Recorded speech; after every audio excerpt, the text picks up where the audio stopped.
Hi, everyone. This is Jeff Clark of the new Paydirt Prospector newsletter that we publish. I'm here at the Metals Investor Forum in beautiful Toronto, Canada. So I have with me today Strikepoint Gold and the president and CEO, Mike Allen. Mike, thanks for joining me. No worries. Thanks for having us here. Great. As you know, we always like to start with the people behind a company and a project and that. So I was really impressed with your background. We outlined that in our write-up. But tell us a little bit about your background and the successes you've had. Okay, I'm a geologist by training, so I've done all the boot work, all the underground development, all those wonderful things, and then I transitioned into being a CEO. I made the decision probably a decade and a half ago. I was going to focus in Nevada. What I've been able to accomplish in Nevada since then is 3-4 significant deals. We found an asset in Nevada, and it was called the Hasbrook. We acquired that, got a great deal on it, and that project is now in permitting, shovel ready to go. I exited that company and went on to be hired by a company called Northern Empire. And Northern Empire, again, it was a similar story. Identified an asset, went out and got it. We made an acquisition for $10 million, did a little bit of drilling, outlined the value for shareholders, drove the stock. It tripled in price in 16 months, and then we went liquid. We sold that asset to Coeur Mining, and subsequently Coeur sold that asset for $200 million to Anglo Gold down in the Beatty area. Since then, I founded another company called Eclipse Gold Mining. We merged that in with another vehicle, and then I got brought in as the CEO of Strikepoint in November of 2022. And it's a similar story to Northern Empire, where I was asked to pivot the company and bring it down into Nevada. We identified a great asset, our Cuprite gold project, and we're going to be exploring that this year. Yeah, Strikepoint's been around a while. It's not a brand new company, but you were brought in to focus more, not on the BC properties, but on the Nevada property. Tell us about that property. What has you so excited about it? Well, it's actually a funny story how this all goes. Anglo Gold was giving a talk in Vancouver on my old property, the Sterling, and so went and saw it. And I was there, and I bumped into a friend of mine, a gentleman by the name of Paddy Nichols. Paddy Nichols runs Origin, and we were joking at each other, who caused the Great Beatty staking rush, because there's a massive land grab that happened there. Whether it was me with Empire or him, because he staked a project called Silicon. They flipped it into Anglo Gold. And Anglo Gold has subsequently made it 2 very significant discoveries on that. And Paddy goes to me, Mike, I've got something that looks just like Silicon just up the road. Ooh. And it's just like, okay, Paddy, I know about the Sterling. Let's go have a talk. So we talked about it, sort of got a rough deal terms, called up my team in Nevada. Hey, let's meet in Las Vegas on Tuesday. Let's go look at something. Everybody was there.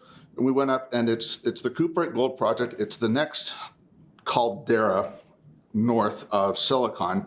Same at surface, big alteration, big geochemistry, but it has never been drill tested. And there's a sort of a quirk of the history of the U.S. that allowed this fantastic project to exist beside the highway that's never been drill tested. So we're excited to be out there and looking at that. But we called this a silicon lookalike. Yep. What makes you think this is a silicon lookalike? Because silicon is a big project, a big, rich project. Yeah. I mean, if you have another silicon, that'd be a major discovery. Well, absolutely. Anglo Gold just put out an updated resource on they're calling it expanded silicon now, and it's 2 deposits, and it's Silicon and Merlin.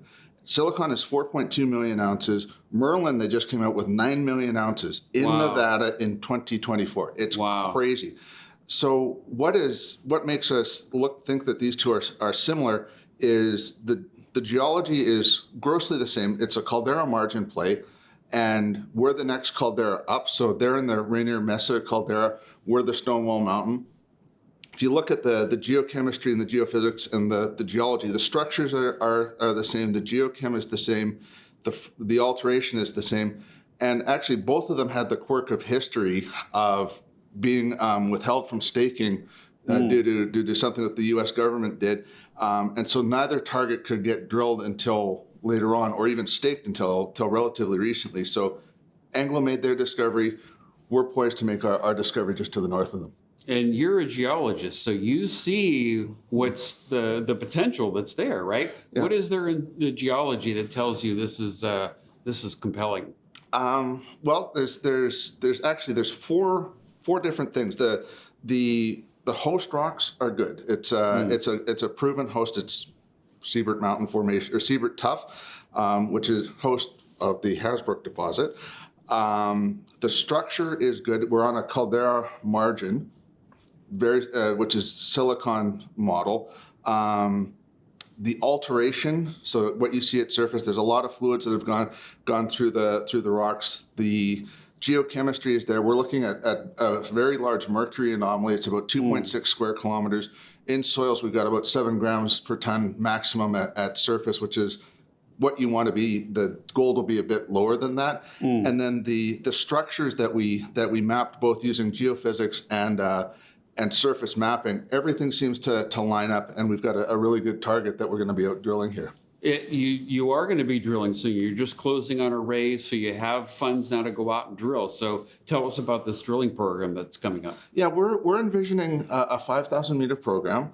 It's going to be 7 to 10 holes. Some of the holes are going to be maximum depth 750 meters, and then a few will be 500. It just depends where we are in the system. So the math is going to work out. The budget is going to work out that it's going to be about a 5,000 meter program, and then that'll give us a good test. And you're going to start that pretty soon, I think, right? Yeah, pretty soon. What we're actually waiting for right now is the rig is on a job somewhere in Nevada. I don't know specifically where, but it's sort of on its one more hole, and then we'll come to your project situation. Okay. So we're just waiting for that. Waiting for that, right? Yeah. Okay. Well, tell us, just to wrap it up here. Tell us about 2024. What can an investor expect in terms of progress, events, catalysts, and things like that? Well, what we're doing right now is, obviously right now we're in the midst of doing a financing. We've got to get that closed off. The drill program starts, let's call it in a week or so. It's going to depend on things. There's going to be obviously the excitement of the drilling. We're going to get results out and then going. One of the things that is really interesting is in 2023 we didn't market the company at all. We were very quiet. We did the boot work, set ourselves up for 2024 because I think that the market is starting to change.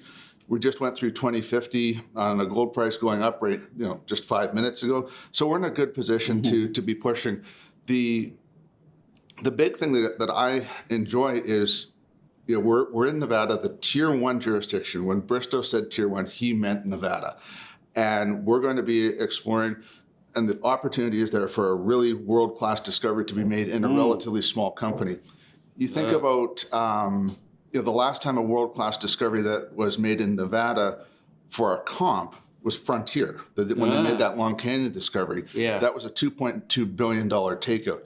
I don't think that the market is going to be quite there for that. Maybe it will in a few years, but you start to see the potential. I mean, we're at $10 million market cap. If we can go to a fraction of that Frontier, it's a huge win for shareholders and a lot of fun. Yeah, it's very exciting. I'm on board. It's recommended in the Paydirt Prospector. Thanks for joining me, Mike, and thanks for joining us here at the Metals Investor Forum. I'm Jeff Clark.